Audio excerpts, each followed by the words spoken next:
Hey, welcome to my channel. This is Spirit Soul Sense Information for Your Soul. I am Shareece and I help people heal from trauma and toxic relationships. Today we'll be talking about signs that you come from a toxic family. I was watching Jules's video about toxic Black mothers and it made me think about toxic family patterns, family dynamics, and how sometimes your whole family just throw the whole family away. No, I'm not saying that. But that sometimes the whole family dynamic can be so unhealthy. I think most people can acknowledge obvious toxic family dynamics, such as alcoholism or a parent who is severely depressed that they never got out of bed and cannot take care of the kids. Or if you think about kids that have been removed from their home because there was so much abuse going on that the state had to come in and take them and put them in foster home or a group home. I think those are very obvious, toxic families, abusive, right? Toxic families don't necessarily have to be abusive. So I want to make that distinction. I think it's very obvious, like your parent was addicted to drugs and, didn't give you any food, didn't buy you any clothes. Like that is so obvious. But I don't want to focus on that today. I want to talk about like that in between space of like not enough nurturing, not enough care, but all your basic needs were pretty much met, right? You had food, you had clothes, you went to school every day, but your family dynamics could still be toxic. So I've broken it down into two major categories. My first one is poor boundaries, and my second one is emotionally unavailable or reactive, parents or family members. So under poor boundaries I talk about a lot on my channel because it's very, very, very important because we're social beings for you to relate to other people in a healthy way. But how about if your family dynamics were unhealthy, might still be unhealthy, then you learn those toxic patterns and then in adulthood, you have to unlearn those things. You may have had a parent who compared you to a sibling. You may have had a sibling that took that and then ran with it. In families, there's often a golden child and a problem child or the black sheep of the family. Those take more than just the parents to enact. The siblings also have to get on board to say, I'm upholding this image of perfection, or I don't care and I'm going to do whatever I want because they're going to, judge me anyway. So if you are constantly being compared to someone else, your authentic self is not being honored and you can be constantly invalidated. So family members could be telling you that, your interests are, weird, that why are you trying to be like that? That's like a wrong way to be. They may if you're Black, they may compare you to white people like in a negative way, making you feel as if the things that you're interested in or that bring you joy is somehow wrong. And then that means that you're inherently wrong. Family dynamics like this typically lead to kids who end up with like depression or anxiety and have toxic relationships. So these sorts of things also extend to, extended family members. If you had those in your system, and your parents, they came from other families, which may have been toxic or even worse than how they're parenting you. Because I think parents, aim to get better. They do what they've seen, but a lot of times they get a little bit better and it's just a little bit less toxic. So just imagine, your grandparents, what the relationship with them might be like if your families are toxic. So if you have family members who are guilt tripping you, right? Maybe you're the strong one in the family. You're the one that always comes through for people. And if you don't because you have something going on or you need a break or you need rest, these family members are like, oh, how could you do this to me? I needed you. You couldn't even show up for me. Those concerns may be legitimate to somebody else, right? I asked you for something and you didn't do it for me when you said you would, right? That's one thing. But we're talking about unhealthy family dynamics where a lot of pressure is on one person to perform, to be, to show up and like be this savior for people. It's not healthy to always be coming to the beck and call of somebody else. That's why it's important to learn how to enact healthy boundaries. And this is why I have it under the boundaries category, because these people are going to gaslight you, give you ultimatums. They're going to practice this black and white thinking, or you're all good, or you're all bad anytime you do something they don't like. And then you might have family members like a sibling who's jealous of you. So let's say you don't have parents who are putting you on a pedestal or, making one sibling all bad. Maybe you have some skills that are stronger than some of your other siblings. And so then your sibling becomes jealous of you. Parents can become jealous of kids too. But I'm just using a sibling as an example. Imagine if parents don't have the words, right? Because I think parents just do the best they can. Sometimes the best they can is terrible, but they're doing the best they can. Sometimes parents don't have the words or the awareness to acknowledge that something negative is happening between their children, right? So you have to like really nip that in the bud in rejecting any competitiveness between siblings. Like it's fun to, race or, have a typical sibling rivalry, but to the point where a sibling is jealous and wishes they were that other sibling can cause really, really negative interactions between those siblings all the way into adulthood. There are adults right now, adult siblings who do not like each other, right? Who are uninterested in being friends, right? Sibling friends. Like my sister, I have 4 sisters. My sisters and I are sister friends. It's very, very difficult if the foundation has not been set in childhood for this to be your friend. This is your person who you can trust, love on, who's going to be there for you. It's very difficult if this was not established in childhood for it to then happen in adulthood. It really takes a lot of effort and work. And if you are already relating in unhealthy patterns, it's going to be very, very difficult. But I think it's always worth a shot. You do your work, right? I advocate for therapy for everybody. You do your work and you let other people do what they do, live their own life. And you can decide how much you want to show up in their life or not.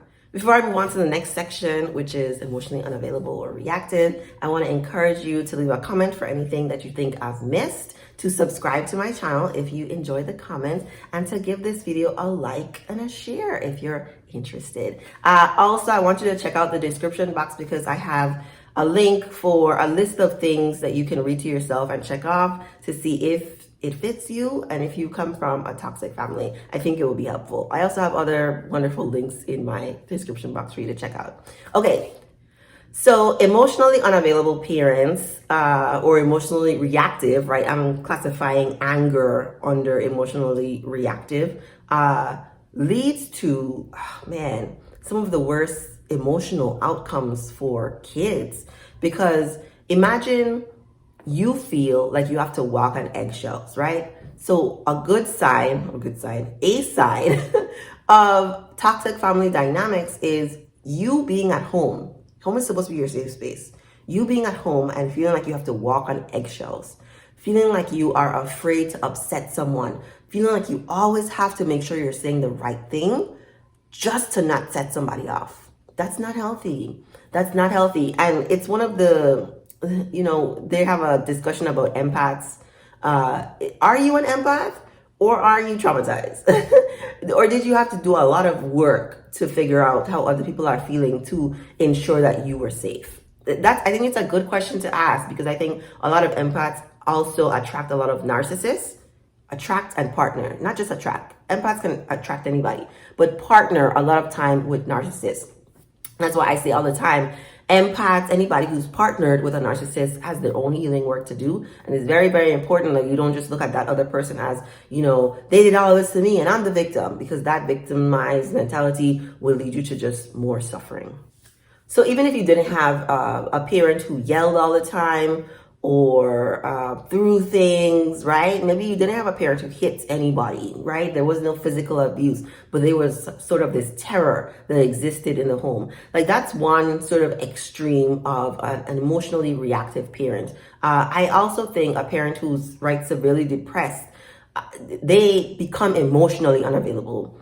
Their primary mood is sadness, depression, aloofness, indifference, and children really need a sounding board for how am I feeling and how am I able to regulate my emotions? Because the parent is the first person that really gives that kind of feedback, right? So other family members can also be emotionally available and reactive. I think this one really, parents or whoever you're living with the most has the most influence over you. Although I think, there's so many different ways that children can be traumatized. A trauma experience, a really scary or terrible thing. One of those things can just be one instance of feeling invalidated or devalued by a family member. And they could have been an uncle. It could have been an aunt. And maybe you just have this one aunt in your family who everybody just doesn't get along with. And every time she comes around, there's chaos. There's confusion, there's drama.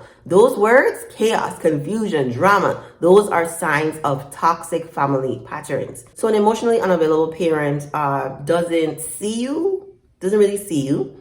They might give you the silent treatment. The silent treatment typically leads to a lot of confusion in children. And do you like me? Do you not like me? I want to know. And so then in adulthood, you're seeking this validation from other people. Emotionally unavailable families also don't ask how you feel. They don't ask what you think. And so, I think this happens a lot to boys, right? Boys are socialized in society to ignore their emotions, right? To not give voice to them. And so then when they get in partnerships with women who are all about feelings, tell me how you feel, I want to know how you feel about me, how do you feel about life, how do you feel about this? They have a hard time articulating what it is that they feel. That's not necessarily trauma, but it is toxic. It is toxic to not be able to acknowledge your feelings and give voice to what it is that you're feeling. So if nobody's asking you your opinions on anything, right? A child needs to sit in a child's place. If that was the dynamic, that's a sign of unhealthy patterns of relating. Children are little humans, right? They're little people. Their whole personality is developing, and not having the space to be themselves, to be seen as themselves. Like I was doing a live with my healer. You can go back and look. I'll leave it in the link. I'll leave the link in the description. And she was giving this example about, children at the pool, and children she doesn't know. And one of the children said, "Can you watch me do this thing that I know how to do? Just watch me." That's children. Can you see me? Can you see me performing? Can you see me doing my best? Can you see me enjoy? Can you see me? And in a lot of these toxic family dynamics, children go unseen. If you have an emotionally unavailable parent, they may be using drugs not in your presence, right? They may come home drunk. They may not even have an angry outburst, but they just exist, right? They're just there. They don't give you any feedback. They're not a sounding board. They don't ask you what you think or how you feel. They're uninterested in your interests because they don't really have any interest either. And all of that leads to children who end up not really having much depth, right? They go out into the world confused about what it is they should be thinking and feeling, and then can be susceptible to like joining a cult, or getting really sucked into different ideologies because they're looking for something to believe in, because nothing has been fostered in themselves. The good news is that if you recognize some of these signs that you were part of a toxic family, that you now have some awareness and you have power to make changes in your own life. I always tell people, look at the outcomes that you're experiencing right now. Outcomes as it relates to relationships specifically. I like holistic. I'm just talking about relationships in this video. Are you getting the outcomes that you want in life? Do you have friends who love and support you? Do you have a healthy relationship with your siblings? What is your relationship like with your parents? Do you need to enact some more boundaries there? Do you need to enact some more boundaries with an aunt or uncle, or even your siblings? Do you need to also extend this to friends? What is it that you need, right? You start there and then you make some changes. Let me know if you want me to make a video on making those changes, healing from toxic families. I think that would be a good video. Let me know what you think in the comments. Remember to like, subscribe, share this video with someone you think it may help, and thank you for watching.